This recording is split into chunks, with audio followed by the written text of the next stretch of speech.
iTunes, they ain't never gonna sell out. There it is. And you know, I want to ask you, because we have so many artists in the DC area, they're always trying to get on. A lot of, you know, the thing about hip hop now, because it seems so simple and there's a lot of, you know, not a lot of substance. Everybody's a rapper now. So what advice do you have for people that are trying to get into the game, because they always, you know, they bring the CDs up and they don't really understand the politics of it. They don't really understand the game. You've been in it for quite some time now. What advice would you give an upcoming artist? That's the key to success right there, knowing the business. You can't be successful in any business if you don't know the business. Not just music, but any other business that you try to get into, you got to know the business in order to be successful. So a lot of these artists just relying on their talent.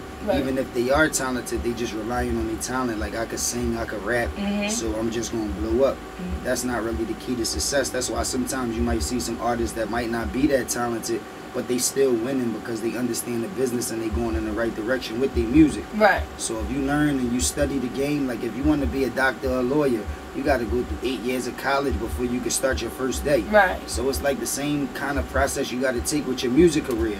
Be prepared to study, ask questions, analyze people that came before you, and incorporate that into what you're trying to do so that you could get to where you're trying to go. And not beg and ask somebody to put you there. You could just put yourself there if you really know how to do it.